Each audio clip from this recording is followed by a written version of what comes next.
Civil police ഓഫീസറിന്റെ പരീക്ഷയ്ക്ക് വേണ്ടിയിട്ട് ഇനി ഏകദേശം നമ്മുടെ മുന്നിലുള്ളത് 30 ദിവസം മാത്രമാണ്. ഓക്കെ, അപ്പോൾ ഈ ഒരു 30 ദിവസം അല്ലെങ്കിൽ ഈ ഒരു മാസത്തിനുള്ളിൽ നമ്മൾ എങ്ങനെ പഠിച്ചാൽ അല്ലെങ്കിൽ നമ്മൾ പഠിച്ച് തീർക്കേണ്ട കുറച്ച് പ്രധാനപ്പെട്ട ടോപ്പിക്കുകളുണ്ട്. ഈ ടോപ്പിക്കുകൾ നിങ്ങൾ കവർ ചെയ്യുകയാണെന്നുണ്ടെങ്കിൽ നിങ്ങൾക്ക് ഇപ്പോൾ പോലീസ് കിട്ടാനുള്ള ചാൻസ് 50% ആണെന്നുണ്ടെങ്കിൽ ഇത്രയും ടോപ്പിക്കുകൾ നിങ്ങൾ പഠിച്ചു കഴിയുകയാണെന്നുണ്ടെങ്കിൽ ആ 50 എന്ന് പറയുന്നത് 75-80% മാറും. ഓക്കെ, അപ്പോൾ ഞാൻ ഓൾറെഡി പറഞ്ഞിട്ടുണ്ട്, പോലീസിന് വേണ്ടിയിട്ട് നമ്മൾ ക്ലിയർ ചെയ്തിരിക്കേണ്ട അല്ലെങ്കിൽ വളരെ പ്രധാനമായിട്ട് നമ്മൾ പഠിച്ചിരിക്കേണ്ടത് 20 മാർക്കിൻ്റെ സ്പെഷ്യൽ ടോപ്പിക്കാണ്. 20 മാർക്കിൻ്റെ സ്പെഷ്യൽ ടോപ്പിക്ക് പഠിച്ചാൽ 18 മാർക്ക് കൂടുതൽ എന്തായാലും നിങ്ങൾക്ക് അതിനകത്ത് നിന്ന് കിട്ടും. പിന്നെ നമുക്ക് ഇംഗ്ലീഷ്, മാത്സ്, മലയാളം ഇത്രയും സെറ്റ് ആക്കിയിട്ട് വേണം നിങ്ങൾ പോകാനായിട്ട്. അതിന് പുറമേ ബാക്കിയുള്ള നമ്മുടെ GK പോർഷൻസിനകത്തിൽ നിന്ന് നമ്മൾ പഠിച്ചിരിക്കേണ്ട ഏറ്റവും പ്രധാനപ്പെട്ട ഒരു 50ഓളം ടോപ്പിക്കുകളാണ് നമ്മൾ ഡിസ്കസ് ചെയ്യാനായിട്ട് പോകുന്നത്. അപ്പോൾ ഈ ടോപ്പിക്കും ഇതുമായിട്ട് ബന്ധപ്പെടുത്തിയിട്ടുള്ള സബ് ടോപ്പിക്കുകളും നിങ്ങൾ പഠിച്ചിട്ട് മാത്രം നിങ്ങൾ പരീക്ഷയ്ക്ക് പോകാനായിട്ട് ശ്രമിക്കുക. അപ്പോൾ എൻ്റെ സൈഡിൽ കൊടുത്തിട്ടുള്ള ഓരോ ടോപ്പിക്കായിട്ട് ഞാൻ പറഞ്ഞു തരാം. ആ പോയിന്റുകൾ നിങ്ങൾ വളരെ വ്യക്തമായി തന്നെ എവിടെയെങ്കിലും നോട്ട് ചെയ്ത് വെച്ച് തന്നെ പോവുക. അപ്പോൾ എന്തായാലും ഈ ഒരു വീഡിയോ നിങ്ങളുടെ സിവിൽ പോലീസ് ഓഫീസർ പരീക്ഷ എഴുതാൻ പോകുന്ന കൂട്ടുകാരിലേക്ക് കൂടി നിങ്ങളൊന്ന് ഷെയർ ചെയ്ത് കൊടുക്കുക. കൂടാതെ നോളജ് ഫാക്ടറി PSC എന്ന് പറയുന്ന ഈ ഒരു ചാനൽ ആദ്യമായി കാണുന്ന ആരെങ്കിലും ഉണ്ടെങ്കിൽ ചാനൽ ഒന്ന് സബ്സ്ക്രൈബ് ചെയ്യാനും നിങ്ങളുടെ അഭിപ്രായങ്ങൾ കമന്റുകളായിട്ട് രേഖപ്പെടുത്താനും ആ ബെൽ ബട്ടൺ കൂടി ഒന്ന് എനേബിൾ ചെയ്യാൻ കൂടി മറക്കരുത്. ഓക്കെ, അപ്പോൾ എന്തായാലും നമുക്ക് ആദ്യത്തെ ടോപ്പിക്കിലേക്ക് തന്നെ കിടക്കാം. അപ്പോൾ നമുക്ക് സിവിൽ പോലീസ് ഓഫീസർ പരീക്ഷയായാലും ഏത് പരീക്ഷയായാലും ആദ്യം നമ്മുടെ കേരള PSCയുടെ കണ്ണ് പോകുന്നത് പഞ്ചവത്സര പദ്ധതികൾ അല്ലെങ്കിൽ 5 ഇയർ പ്ലാൻ എന്ന് പറയുന്ന ഒരു ടോപ്പിക്കിലേക്കാണ്. ഈ 5 ഇയർ പ്ലാനുമായിട്ട് ബന്ധപ്പെടുത്തിയിട്ട് നമുക്കറിയാം, 1ാം പഞ്ചവത്സര പദ്ധതി തൊട്ട് നമുക്ക് 12ാം പഞ്ചവത്സര പദ്ധതികളെ വളരെ വ്യക്തമായിട്ട് നിങ്ങൾ പഠിച്ചിട്ട് മാത്രം പോവുക.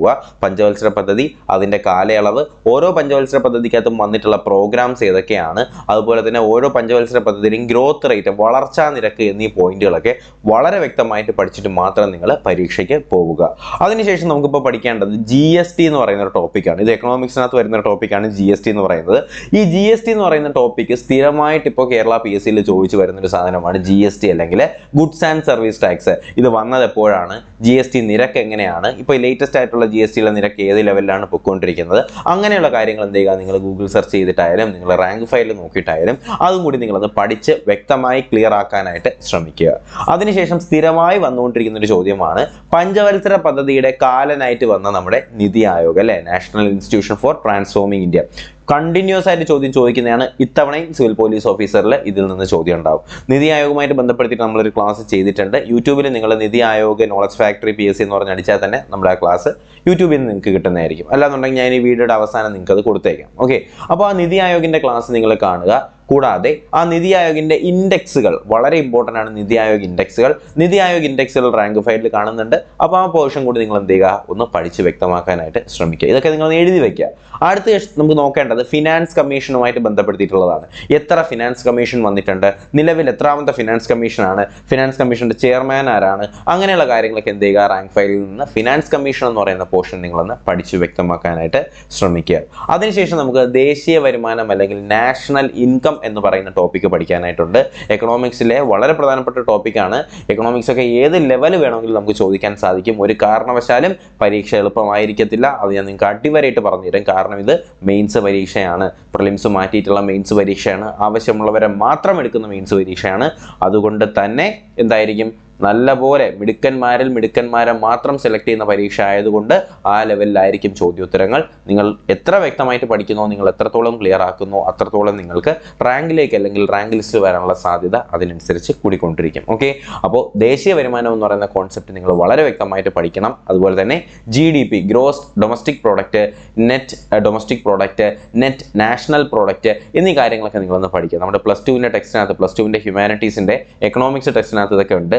അല്ലാന്നുണ്ടെങ്കിൽ നിങ്ങളൊരു ഡിഗ്രി ലെവലിൻ്റെ, ഇതിപ്പോൾ +2 ലെവൽ പരീക്ഷയാണ്, പക്ഷേ നിങ്ങൾ എന്ത് ചെയ്യുക, ഒരു ഡിഗ്രി ലെവലിൻ്റെ റാങ്ക് ഫയൽ എടുത്ത ശേഷം അതിനകത്ത് ഈ ഒരു ടോപ്പിക്കുകൾ എന്ന് പറയുമ്പോൾ നമ്മുടെ ദേശീയ വരുമാനവും GDPയും NDP ഒക്കെ ആ ഒരു റാങ്ക് ഫയലിൽ നിന്ന് നിങ്ങളൊന്ന് പഠിക്കാനായിട്ട് ശ്രമിക്കുക. ഓക്കെ, അപ്പോൾ ഇതിനുശേഷം ഇത്രയും പറഞ്ഞ എക്കണോമിക്സിൻ്റെ പോയിന്റ് ഓഫ് വ്യൂവിൽ നിന്നാണ് ഞാൻ പറഞ്ഞത്. അപ്പോൾ ഇത്രയും എക്കണോമിക്സിനകത്ത് നിന്ന് നിങ്ങൾ വളരെ പ്രധാനമായിട്ട് നിങ്ങൾ പഠിച്ചിരിക്കേണ്ടതാണ്. ഇതിന് പ്ലസ് നിങ്ങൾ പഠിച്ചിരിക്കണം. പക്ഷേ ഇത്രയും പോയിന്റുകൾ പഠിക്കാതെ നിങ്ങൾ പരീക്ഷയ്ക്ക് ദയവ് ചെയ്ത് പോകരുത്. ഞാൻ ഈ പറയുന്ന സാധനങ്ങൾ പഠിക്കാതെ നിങ്ങൾ പോകരുതെന്നേ ഞാൻ പറയത്തുള്ളൂ. അങ്ങനെയാണെന്നുണ്ടെങ്കിൽ നിങ്ങൾ പരീക്ഷ ഹോളിൽ കയറാതിരിക്കുന്നതാണ് നല്ലത്. ഓക്കെ, അപ്പോൾ നമുക്ക് അടുത്ത ടോപ്പിക്കിലേക്ക് കിടക്കാം. അടുത്ത നമുക്ക് പഠിക്കേണ്ടത് ചരിത്രവുമായിട്ട് ബന്ധപ്പെടുത്തിയിട്ടുള്ള ഏതൊക്കെ കോൺസെപ്റ്റുകളെന്നാണ്. അതിന് നമ്മൾ ആദ്യം അറിഞ്ഞിരിക്കേണ്ടത് 1857 നമ്മുടെ 1ാം സ്വാതന്ത്ര്യ സമരത്തെ സ്ഥലത്തെക്കുറിച്ചാണ്. വളരെ വ്യക്തമായിട്ട് പഠിച്ചിരിക്കുക. ഏതൊക്കെ സ്ഥലങ്ങളിൽ ആരൊക്കെ വന്നിട്ടുണ്ട്, അതുപോലെ തന്നെ ഓരോ ആൾക്കാരും അവരുടെ കോൺട്രിബ്യൂഷൻസും അങ്ങനെയുള്ള സകല കാര്യങ്ങൾ നിങ്ങൾ എന്ത് ചെയ്യുക, നമ്മൾ ഈ ഒരു ഒന്നാം സ്വാതന്ത്ര്യ സമരവുമായിട്ട് ബന്ധപ്പെടുത്തിയിട്ട് നിങ്ങൾ പഠിച്ചിട്ട് മാത്രം നിങ്ങൾ പരീക്ഷയ്ക്ക് പോവുക. അതിനുശേഷം വിപ്ലവങ്ങൾ എന്ന് പറയുന്ന ഒരു കോൺസെപ്റ്റാണ്. ഇത് നമ്മുടെ 10ാം ക്ലാസ്സിലെ ഒന്നാമത്തെ പാഠഭാഗം, ചരിത്രത്തിലെ ഒന്നാമത്തെ പാഠഭാഗത്തിനകത്ത് ചരിത്രത്തെ സ്വാധീനിച്ച വിപ്ലവങ്ങൾ എന്ന് പറയുന്ന പാഠഭാഗം ഞാൻ തന്നെ ഒരു 500 വട്ടം ഇതിൻ്റെ ക്ലാസ്സുകൾ എടുത്തിട്ടുണ്ട്. അതിൻ്റെ റിവിഷൻ ക്ലാസ്സുകൾ ഇപ്പോൾ എടുത്തുകൊണ്ടിരിക്കുകയാണ്. നിങ്ങൾ ബാക്കിലോട്ടൊന്ന് നോക്കിയാൽ, നമ്മുടെ ചാനലിൻ്റെ വീഡിയോസിൻ്റെ കുറച്ച് ബാക്കിലോട്ട് നോക്കിയാൽ ഓരോ വിപ്ലവമായിട്ട് എടുത്തിട്ട് അതിൽ നിന്ന് ചോദിക്കാൻ പറ്റുന്ന റാങ്ക് മേക്കിംഗ് ക്വസ്റ്റ്യൻസ് ഞാനിപ്പോൾ ചെയ്തു വരുന്നുണ്ട്. അപ്പോൾ ആ കാര്യങ്ങളൊക്കെ നിങ്ങളൊന്ന് ശ്രദ്ധിക്കുക. അതിൽ നമുക്ക് ഏറ്റവും കൂടുതൽ പ്രാധാന്യം കൊടുക്കേണ്ടത് നമ്മുടെ ഫ്രഞ്ച് വിപ്ലവം. ഇന്നലെ നടത്തിയിട്ടുണ്ടായിരുന്ന പരീക്ഷ, നമ്മുടെ ഇന്നലത്തെ ഡിഗ്രി ലെവൽ മെയിൻസ് പരീക്ഷയും ചോദിച്ചു ഇതിനകത്ത് നിന്ന്. അപ്പോൾ ഫ്രഞ്ച് വിപ്ലവം, റഷ്യൻ വിപ്ലവം, അമേരിക്കൻ സ്വാതന്ത്ര്യ സമരം, അതുപോലെ എന്താണ് നമ്മുടെ ഇംഗ്ലണ്ടിലെ മഹത്തായ വിപ്ലവം, ചൈനീസ് വിപ്ലവം എന്നീ കോൺസെപ്റ്റുകൾ വളരെ വ്യക്തമായി മാത്രം നിങ്ങൾ പഠിച്ചിട്ട് പോവുക. അതിനുശേഷം നമുക്ക് ഈ വിപ്ലവങ്ങൾ ഞാൻ പറഞ്ഞ ആ ടെക്സ്റ്റ് ബുക്ക് വായിച്ചാലും മതി. 10ാം ക്ലാസ്സിൽ ഒന്നാമത്തെ പാഠഭാഗം എടുത്ത് വായിച്ചാലും നിങ്ങൾക്ക് അതിൽ നിന്നൊരു വേഗ ഐഡിയ നിങ്ങൾക്ക് അതിനകത്ത് നിന്ന് തന്നെ കിട്ടുന്നതായിരിക്കും. അതിനുശേഷം നമുക്ക് പഠിക്കേണ്ടത് അതിനുശേഷം പഠിക്കേണ്ടത് നമ്മുടെ ഇന്ത്യൻ നാഷണൽ കോൺഗ്രസ് അല്ലെങ്കിൽ INCയെ കുറിച്ചാണ്. INCയെ കുറിച്ച് എന്തായാലും ചോദ്യം വരും. INC സമ്മേളനങ്ങൾ ആരൊക്കെ ലീഡ് ചെയ്തു, INCയുടെ ലീഡേഴ്സ് ആരൊക്കെയാണ്, അങ്ങനെയുള്ള കാര്യങ്ങളെല്ലാം അതിനകത്ത് നിന്ന് ചോദിക്കുന്നതാണ്. പിന്നെ ചോദിക്കുന്നതാണ് ഗാന്ധിജിയും സ്വാതന്ത്ര്യവും. അതിനകത്ത് നമുക്ക് ചമ്പാരൻ സത്യാഗ്രഹം, അഹമ്മദാബാദ് തുണിമിൽ സമരം, അതുപോലെ തന്നെ ഖേദ സത്യാഗ്രഹം, ക്വിറ്റ് ഇന്ത്യ സമരം, ചൗരി ചൗര, ജാലിയൻ വാലാബാഗ് കൂട്ടക്കൊല, അങ്ങനെയുള്ള സകല പോയിന്റുകൾ നമ്മൾ ഗാന്ധിജിയും സ്വാതന്ത്ര്യവും എന്ന് പറയുന്ന ആ ഒരു ടോപ്പിക്കിനകത്ത് നിന്ന് നിങ്ങൾ, ഞാൻ ഒറ്റ പോയിന്റായിട്ട് പറഞ്ഞെങ്കിലും അതിനകത്ത് വരുന്ന സബ് പോയിന്റുകളുണ്ടല്ലോ. നമ്മൾ ചമ്പാരൻ സത്യാഗ്രഹത്തിൽ തുടങ്ങി, പിന്നെ നമ്മുടെ അഹമ്മദാബാദ് തുണിമിൽ സമരം, ഖേദ, ഞാൻ ഈ പറഞ്ഞ പോലെ ഖേദ, പിന്നെ നമ്മുടെ ഉപ്പു സത്യാഗ്രഹം, അതുപോലെ തന്നെ എന്താണ് ക്വിറ്റ് ഇന്ത്യ മൂവ്മെന്റ്, പിന്നെ പറഞ്ഞിട്ടുണ്ടായിരുന്ന നമ്മുടെ നോൺ അലൈൻമെന്റ് മൂവ്മെന്റ്, നിസ്സഹകരണ പ്രസ്ഥാനം, അങ്ങനെ സകല കാര്യങ്ങളും എന്ത് ചെയ്യുക, ഗാന്ധിജിയും സ്വാതന്ത്ര്യം എന്ന് പറയുന്ന ആ ഒരു കോൺസെപ്റ്റിനകത്ത് നിന്ന് നിങ്ങൾ ക്ലിയർ ആക്കിയിട്ട് പോവുക. നമുക്ക് ഇതൊക്കെ പഠിക്കാനുള്ള സമയം നമുക്കിപ്പോൾ ഉണ്ട് ആക്ച്വലി. അതിനുശേഷം നമുക്ക് പഠിക്കേണ്ടതാണ് തിരുവിതാംകൂറിലെ രാജാക്കന്മാർ. വളരെ പ്രധാനപ്പെട്ട കോൺസെപ്റ്റ് ആണ്. നമ്മൾ ഇതിനെക്കുറിച്ച് വളരെ ഡീറ്റെയിൽ ആയിട്ട് ലൈവ് ക്ലാസ് എടുത്തതാണ് തിരുവിതാംകൂറിലെ രാജാക്കന്മാരെ കുറിച്ചിട്ട്. ഏകദേശം 3 ദിവസം നമ്മൾ 2 മണിക്കൂറോളം എടുത്ത് ലൈവ് ക്ലാസ് നിങ്ങൾക്ക് ചെയ്തിട്ടുണ്ട്. നമ്മുടെ ചാനലിലെ ലൈവ് എന്ന് പറഞ്ഞൊരു സെക്ഷൻ ഉണ്ട്. വീഡിയോസിൻ്റെ അപ്പുറത്ത് ഒന്ന് സ്ലൈഡ് ചെയ്യാൻ നേരത്തെ അവിടെ ലൈവ് കാണും. അതിൽ നിങ്ങളൊന്ന് താഴോട്ട് പോകുന്ന നേരത്തെ നിങ്ങൾക്ക് അവിടെ തിരുവിതാംകൂറിലെ രാജാക്കന്മാർ എന്ന് പറഞ്ഞിട്ട് 3ഓ 4ഓ പാർട്ടുള്ള ക്ലാസ് ഞാൻ എടുത്തിട്ടുണ്ട്. ആ ക്ലാസ് ഒന്ന് കണ്ട ശേഷം മാത്രം നിങ്ങൾ പോവുക. കാര്യം അത് സ്പീഡ് കൂട്ടി കണ്ടാൽ നിങ്ങൾ 2x-ലിട്ടോ 3x-ലിട്ടോ ഇട്ട് കണ്ടാൽ മതി.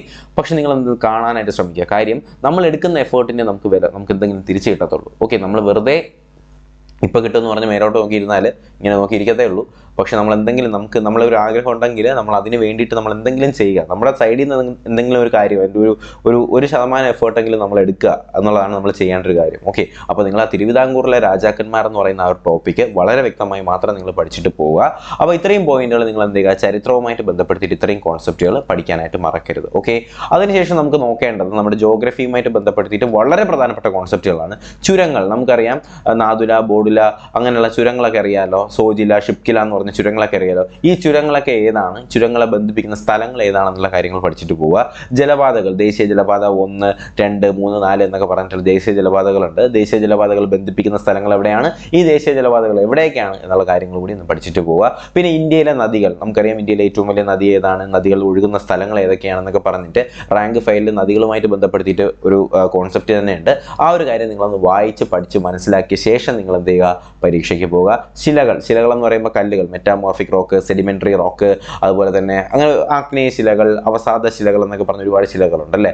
അപ്പോൾ ഈ ശിലകളെ കുറിച്ച് എന്ത് ചെയ്യുക, നമ്മളെ ടെക്സ്റ്റ് ബുക്കിനകത്ത് നിന്ന് അല്ല എന്നുണ്ടെങ്കിൽ റാങ്ക് ഫയലിൽ നിങ്ങൾ വളരെ വ്യക്തമായിട്ടൊന്ന് പഠിക്കാനായിട്ട് ശ്രമിക്കുക. അന്തരീക്ഷ പാളികൾ വളരെ പ്രധാനപ്പെട്ട പോയിന്റാണ്. അന്തരീക്ഷ പാളികൾ troposphere, stratosphere, mesosphere, thermosphere, exosphere, ionosphere എന്നീ പോയിന്റുകളൊക്കെ ഏതൊക്കെയാണ്, എവിടെയൊക്കെയാണ് എന്നുള്ള കാര്യങ്ങളൊന്ന് പഠിക്കുക. ഓസോൺ പാളിയുടെ പ്രത്യേകത എന്താണ് എന്നുള്ള കാര്യങ്ങളൊക്കെ ഈ ഒരു അന്തരീക്ഷ പാളികളുമായിട്ട് ബന്ധപ്പെടുത്തിയിട്ട് പഠിക്കാനായിട്ട് ശ്രമിക്കുക. അതിനുശേഷം നമുക്ക് നോക്കേണ്ടത് സമുദ്രങ്ങൾ, ഓഷൻസ് എന്ന് പറയുന്ന portion, Indian Ocean, Atlantic Ocean, അവിടെയുള്ള ദ്വീപുകൾ ഏതാണ്, അങ്ങനെയുള്ള കാര്യങ്ങളൊക്കെ എന്ത് ചെയ്യുക, ഒന്ന് പ്രാധാന്യം കൊടുത്ത് പഠിക്കാനായിട്ട് ശ്രമിക്കുക. ഏറ്റവും പ്രധാനപ്പെട്ടത് നമ്മുടെ ഇന്ത്യൻ ഓഷൻ തന്നെയാണ്. അതിന് കൂടുതൽ നിങ്ങൾ എന്ത് ചെയ്യുക, ഇമ്പോർട്ടൻസ് കൊടുക്കുക. പസഫിക് ഓഷനെ കുറിച്ചൊക്കെ എന്ത് ചെയ്യുക, വ്യക്തമായിട്ട് ഒരു ഐഡിയ ഉണ്ടാക്കിയ ശേഷം നിങ്ങൾ പരീക്ഷയ്ക്ക് പോവുക. അടുത്ത് നമുക്ക് നോക്കേണ്ടത് നമ്മുടെ ഇന്ത്യൻ ഭരണഘടനയുമായിട്ട് ബന്ധപ്പെടുത്തിയിട്ടുള്ള കാര്യങ്ങളാണ്. ഈ ഭരണഘടന അല്ലെങ്കിൽ ഇന്ത്യൻ കോൺസ്റ്റിറ്റ്യൂഷനുമായിട്ട് ബന്ധപ്പെടുത്തിയിട്ട് അതിൻ്റെ ഒരു ബേസിക് ഐഡിയ നിങ്ങൾക്ക് ഉണ്ടാവണം. ഉണ്ടാവണം. എന്ന് പറഞ്ഞാൽ ഈ ഭരണഘടന ഉണ്ടാക്കാനായിട്ട് ഭരണഘടനാ നിർമ്മാണ സമിതി ഉണ്ടായി. ഈ ഭരണഘടനാ നിർമ്മാണ സമിതിയിൽ ആരൊക്കെയുണ്ട്, ഇതിൽ എത്ര നാട്ടുരാജ്യങ്ങൾ ചേർന്നു, പാകിസ്ഥാനിലേക്ക് എത്ര പേര് പോയി, ഇന്ത്യയിലേക്ക് എത്ര പേര് പോയി, അതുപോലെ തന്നെ ഇന്ത്യൻ ഭരണഘടന നിലവിൽ വരുന്ന സമയത്ത് നമുക്ക് എത്ര ആർട്ടിക്കിളുകളുണ്ട്, അങ്ങനെയുള്ള കുറേ ബേസിക് കാര്യങ്ങളുണ്ട്. ഇതിനകത്ത് എത്ര കമ്മീഷൻസ് ഉണ്ട്, എന്താണ് നമ്മുടെ നാട്ടുരാജ്യ സംയോജനവുമായിട്ട് ബന്ധപ്പെടുത്തിയിട്ടുള്ള കാര്യങ്ങൾ, നമ്മുടെ ഹൈദരാബാദിലെ നൈസാം, മണിപ്പൂർ, അതുപോലെ തന്നെ ജമ്മു കാശ്മീരിലെ ഹരിസിംഗ്, അങ്ങനെയുള്ള കാര്യങ്ങളൊക്കെ എന്ത് ചെയ്യുക, ഈ ഒരു ഭരണഘടനയുമായി ബന്ധപ്പെടുത്തിയിട്ടും അതുപോലെ തന്നെ സംസ്ഥാന പുനഃസംഘടന കമ്മീഷനുമായിട്ട് ബന്ധപ്പെടുത്തിയിട്ടുള്ള കാര്യങ്ങളൊക്കെ പഠിച്ച ശേഷം മാത്രം പോവുക. ഇതിനൊക്കെ ഓരോ സബ് കമ്മിറ്റികളുണ്ട്. നമുക്കറിയാം കോൺസ്റ്റിറ്റ്യൂഷൻ്റെ സബ് കമ്മിറ്റികളുണ്ട്. അത് ഞാൻ വളരെ വ്യക്തമായിട്ട് നിങ്ങൾക്ക് ക്ലാസ് എടുത്ത് തന്നതാണ്. ആ ഒരു കാര്യം കൂടി നിങ്ങൾ എന്ത് ചെയ്യുക, പഠിച്ച ശേഷം നിങ്ങൾ പരീക്ഷയ്ക്ക് പോവുക. അതിനുശേഷം നമുക്ക് പഠിക്കേണ്ട പ്രധാനപ്പെട്ട കുറച്ച് കമ്മീഷൻസ് ഉണ്ട്. ഇലക്ഷൻ കമ്മീഷനെ കുറിച്ച് പഠിക്കുക, സംസ്ഥാന ഇലക്ഷൻ കമ്മീഷൻ, വനിതാ കമ്മീഷൻ, അതുപോലെ തന്നെ നമ്മുടെ ബാലാവകാശ കമ്മീഷൻ എന്നൊക്കെ പറഞ്ഞിട്ട് ഞാൻ നമ്മുടെ CPOയുടെ പ്ലേലിസ്റ്റിനകത്ത് തുടക്ക സമയത്ത് ക്ലാസ് എടുത്തിട്ടുണ്ടായിരുന്നു. ആ ക്ലാസ് കാണാത്തവരുണ്ടെങ്കിൽ നമ്മുടെ CPO 60 days എന്ന് പറഞ്ഞൊരു പ്ലേലിസ്റ്റ് ഉണ്ട്. ആ പ്ലേലിസ്റ്റിൻ്റെ തുടക്കത്തെ ക്ലാസ്സുകൾ നിങ്ങൾ കാണുക. അതിനകത്ത് കമ്മീഷൻസ് എല്ലാം ഞാൻ എടുത്തിട്ടുണ്ട്. സകല കമ്മീഷൻ, ബാലാവകാശ കമ്മീഷൻ, മനുഷ്യാവകാശ കമ്മീഷൻ, അതുപോലെ തന്നെ എന്താണ് വനിതാ കമ്മീഷൻ, അങ്ങനെയുള്ള സകല പോയിന്റുകൾ ഞാൻ അതിനകത്ത് ഉൾപ്പെടുത്തിയിട്ടുണ്ട്. ആ ക്ലാസ്സുകൾ വ്യക്തമായി കണ്ട ശേഷം മാത്രം നിങ്ങൾ പരീക്ഷയ്ക്ക് പോവുക. ചോദ്യം അതിനകത്ത് നിന്ന് ഉറപ്പ് ആണ്. ഓക്കെ, അടുത്ത് നമുക്ക് പഠിക്കേണ്ടതാണ് മൗലിക അവകാശങ്ങൾ. ഓക്കെ, ഫണ്ടമെന്റൽ റൈറ്റ്സും അതുപോലെ തന്നെ ഫണ്ടമെന്റൽ ഡ്യൂട്ടീസും, മൗലിക അവകാശങ്ങളും മൗലിക കടമകളെയും കുറിച്ച് നമ്മൾ എന്ത് ചെയ്യുക, വളരെ വ്യക്തമായി പഠിക്കുക. ഇത് ഭരണഘടനയുടെ ഏത് ഭാഗത്തിനകത്താണ് വരുന്നത് എന്നൊക്കെ വളരെ വ്യക്തമായിട്ട് നമ്മുടെ റാങ്ക് ഫയലിനകത്ത് കൊടുത്തിട്ടുണ്ട്. അതൊക്കെ നിങ്ങളൊന്ന് പഠിച്ച് ക്ലിയർ ആക്കിയ ശേഷം നിങ്ങൾ പരീക്ഷയ്ക്ക് പോവുക. അതിനുശേഷം നമുക്ക് നോക്കേണ്ടത് ഭരണഘടനാ ഭേദഗതികൾ എന്ന് പറയുന്ന കോൺസെപ്റ്റാണ്.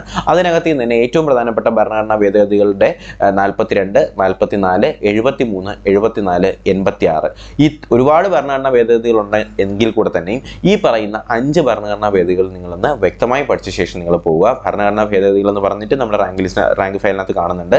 അപ്പോൾ റാങ്ക് ഫയലും ടെക്സ്റ്റ് ബുക്കും വളരെ എഫിഷ്യൻ്റ് ആയിട്ട് യൂസ് ചെയ്യുക എന്ന് പറയുന്നതാണ് ഈ ഒരു സമയത്ത് നമുക്ക് ചെയ്യാനായിട്ട് കഴിയുന്നത്. ഓക്കെ, അപ്പോൾ കോൺസ്റ്റിറ്റ്യൂഷനുമായിട്ട് ബന്ധപ്പെടുത്തിയിട്ട് ഞാൻ ഈ പറഞ്ഞ ഈ ഒരു 5 പോയിന്റുകൾ നിങ്ങൾ വളരെ വ്യക്തമായിട്ട് പഠിക്കുക. അതുമായിട്ട് ബന്ധപ്പെടുത്തിയിട്ടുള്ള സബ് ടോപ്പിക്കുകൾ നിങ്ങൾ എന്ത് ചെയ്യുക, കവർ ചെയ്ത ശേഷം പരീക്ഷയ്ക്ക് പോവുക.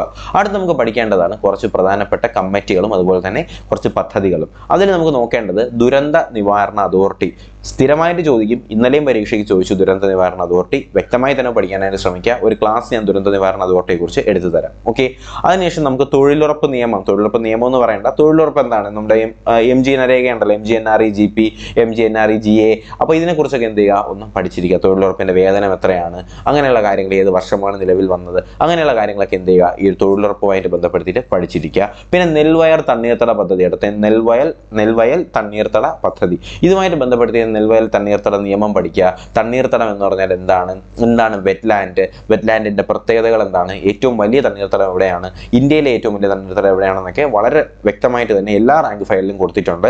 അതുകൊണ്ട് എന്ത് ചെയ്യുക, ഏതെങ്കിലും നല്ലൊരു റാങ്ക് ഫയൽ എടുത്ത് നോക്കിയ ശേഷം ഇതുമായിട്ട് ബന്ധപ്പെടുത്തിയിട്ടുള്ള പോയിന്റുകൾ പഠിച്ചെടുക്കാനായിട്ട് ശ്രമിക്കുക. പിന്നെ നമുക്ക് പഠിക്കേണ്ടത് ഗാർഹിക പീഡന നിയമം, ഉപഭോക്തൃ സംരക്ഷണ നിയമം എന്നീ പോയിന്റുകളാണ്. പിന്നെ പോക്സോ നമുക്ക് സ്പെഷ്യൽ ടോപ്പിക്കിനകത്ത് വരുന്നുണ്ട്. എങ്കിൽ കൂടെ തന്നെയും അല്ലാതെയും ചോദിക്കാൻ ചാൻസ് ഉണ്ട്. അതുകൊണ്ട് തന്നെ എന്താണ് ഗാർഹിക പീഡന നിയമം, അത് വളരെ ഇമ്പോർട്ടൻ്റ് ആണ്. ഉപഭോക്തൃ സംരക്ഷണ നിയമം സ്ഥിരമായിട്ട് ചോദിക്കും. ഇതിൽ ഈ വർഷം ചോദ്യം ഉണ്ടാവും. അപ്പോൾ ഈ 2 കോൺസെപ്റ്റുകൾ കൂടി എന്ത് ചെയ്യുക, നമ്മുടെ ഈ ഒരു പരീക്ഷാ പോയിന്റ് ഓഫ് വ്യൂവിൽ നിങ്ങളൊന്ന് പഠിച്ചിരിക്കുക. അപ്പോൾ ദുരന്ത നിവാരണ അതോറിറ്റി, തൊഴിലുറപ്പ് നിയമം, നെൽവയൽ തണ്ണീർത്തട പദ്ധതി, ഗാർഹിക പീഡന നിയമം, ഉപഭോക്തൃ സംരക്ഷണ നിയമം കേട്ടോ. അപ്പോൾ ഈ പോയിന്റുകൾ കൂടി നിങ്ങളൊന്ന് പഠിച്ചു വയ്ക്കാനായിട്ട് ശ്രമിക്കുക. പിന്നെ നമുക്ക് ബയോളജി, ഫിസിക്സ്, കെമിസ്ട്രി, അതിൽ നിന്ന് എന്തും ചോദിക്കാം. അതുകൊണ്ട് അതിനെക്കുറിച്ചൊരു വേഗ ഐഡിയ ഉണ്ടാവണം.